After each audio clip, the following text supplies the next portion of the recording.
Rada ora enak iki soalnya. Kalau kalau apa namanya?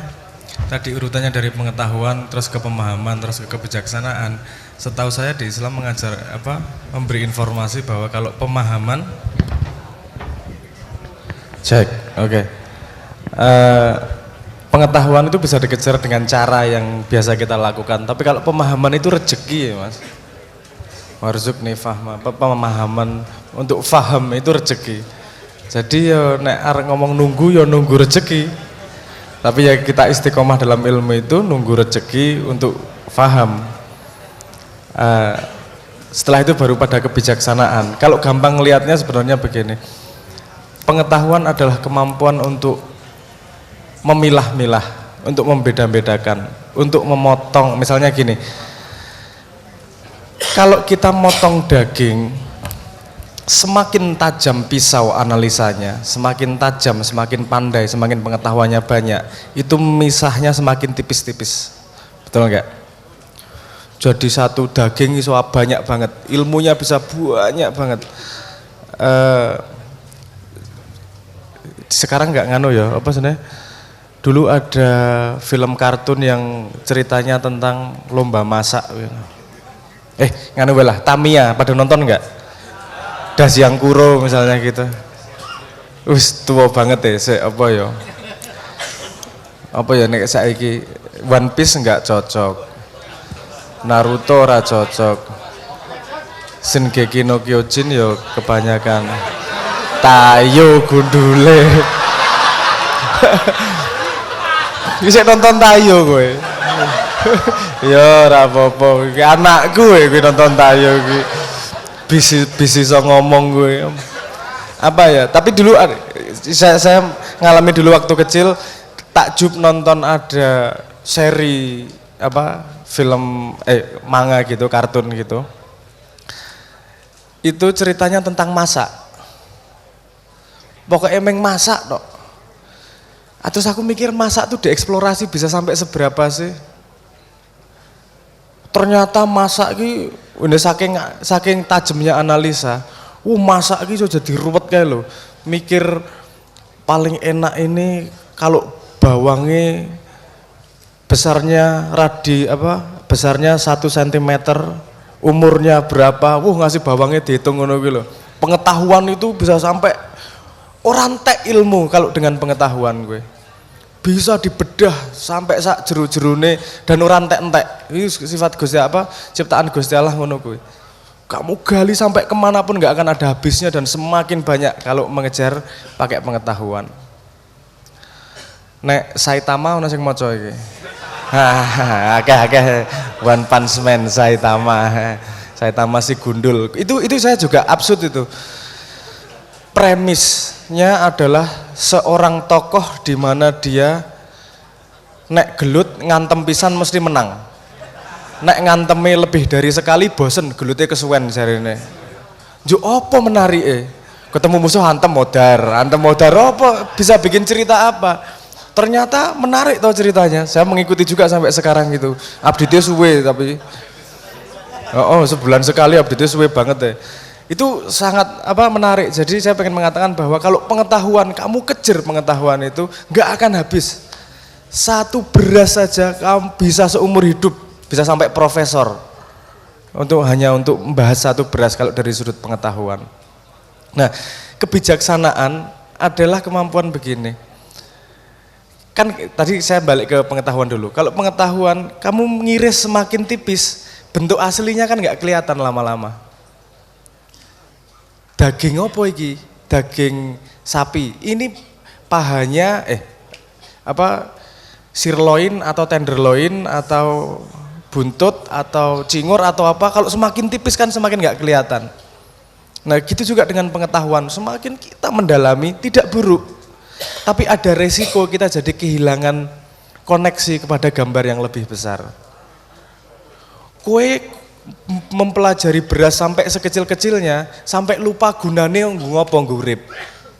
Kowe nek ngerti beras luar kepala semua jenis beras, njuk gunane iso makani tanggamu po. Nah misalnya gitu. Jadi kebijaksanaan adalah kemampuan melihat persamaan di situ, melihat sambungan cerita dari semua pengetahuan tersebut. Kalau pengetahuan adalah kemampuan untuk membedakan, kebijaksanaan adalah kemampuan untuk menyambungkan semua perbedaan menjadi sebuah gambar yang lebih besar. Nah ini dari pengetahuan nggak loncat ke kebijaksanaan. Pengetahuan ada pemahaman dulu, memahami pengetahuan itu dalam konteks kehidupan. Misalnya kalau saya dari sudut pandang matematika, matematika dianggap pelajaran yang hanya ada di sekolah, ada di papan tulis, ada di kertas. Kepake kalau beli makanan dan ngitung susuk, paling itu maksimal. Kalau matematika sing wis mumet nggak ada hubungannya sama kehidupan. Padahal kalau mau melihat dari sudut pandang kebijaksanaan, semua iki yono matematika nih, semua ada hubungannya. Matematika bukan hanya urusan hitungan, matematika adalah urusan operator dan urusan logika. Kan gitu, kalau kita melihatnya dari sudut pandang itu jadi bersambungan ilmunya. Nah itu kebijaksanaan letaknya pada di situ. Kemampuan menyambungkan semua pengetahuan yang sudah didapatkan.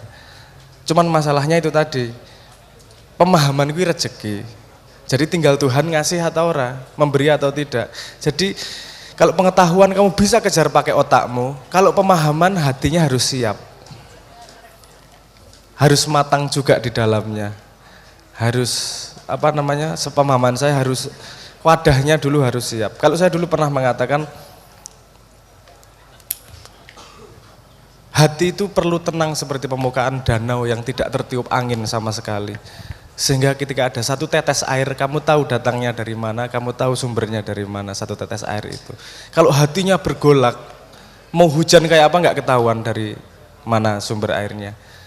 Nah jadi pengetahuan, nah kalau wis duwe pengetahuan wis jumowo akan kesulitan mendapatkan pemahaman. Kenapa? Karena wis penuh bergolak hatinya dengan kebanggaan pengetahuannya tersebut. Aku ngerti iki lho, ngerti iki lho, ngerti iki lho.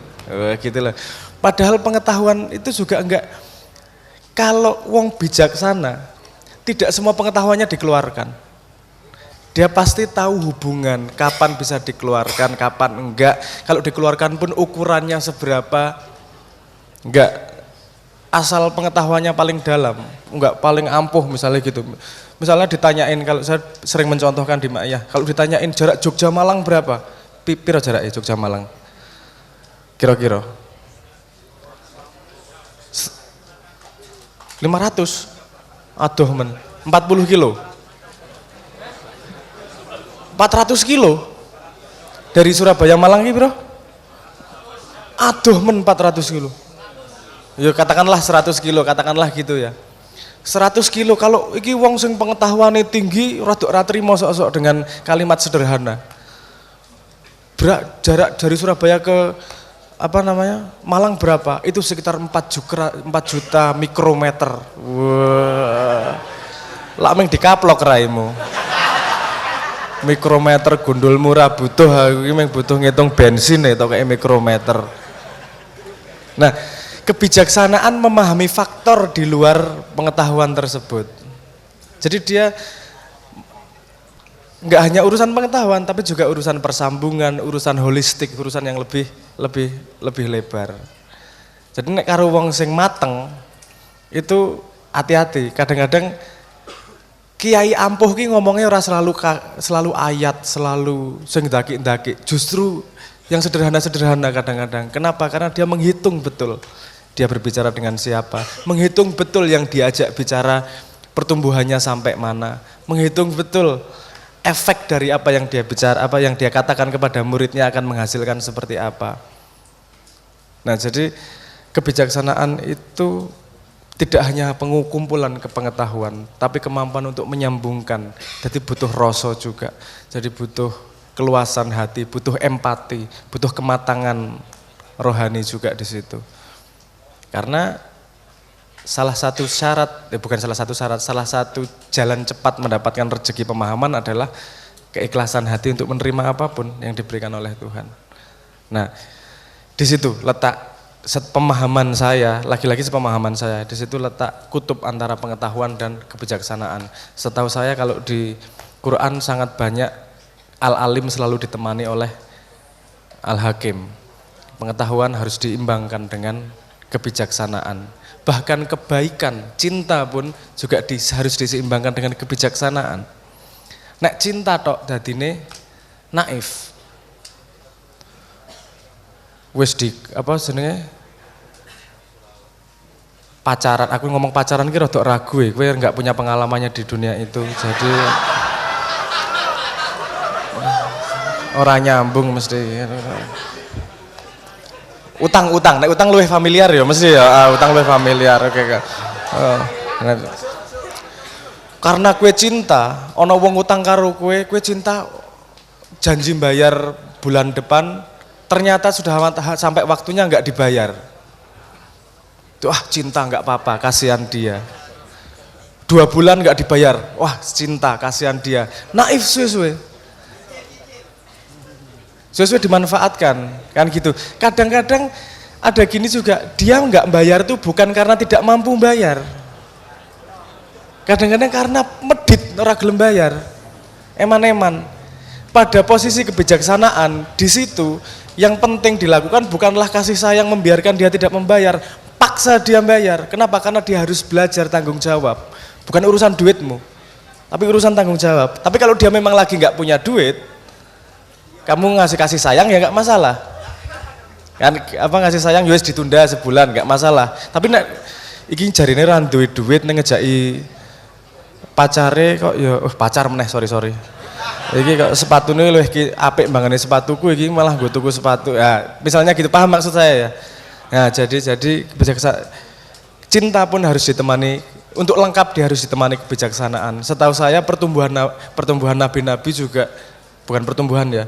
Pelajaran-pelajaran yang diberikan oleh nabi-nabi juga merefleksikan itu. Setahu saya, kalau diimpresi saya, Nabi Musa kuwi ngomong bener pokoknya, bener salah, ora bener bengoki, salah kaploki, wis ngono wae, sederhana. Dan Nabi Isa kasih sayang semuanya. Kalau saya menyebut Nabi Isa mercusuar cinta. Kasih sayang ngono kae, wah rupane tetesan banyune dan seterusnya lah. Itu apa namanya? Mercusuar, benar-benar mercusuar cinta. Bahkan ketika mau ditangkap, dia membiarkan dirinya ditangkap. Wes rasa-rasa dilawan rapopo. Cekelen aku, rapopo. Di saking cintanya. Kanjeng Nabi Muhammad saya belajarnya adalah keseimbangan antara cinta dan kebijaksanaan. Ketika masih bisa dihadapi cinta, hadapi dengan cinta. Ketika akan dijak perang, ora wedi perang. Ketika bisa memberikan kasih sayang. Tapi ketika kudu mangkat perang, angkat senjata, no problem, nggak masalah. Jadi perang itu juga ekspresi cinta yang dibungkus oleh kebijaksanaan yang tepat.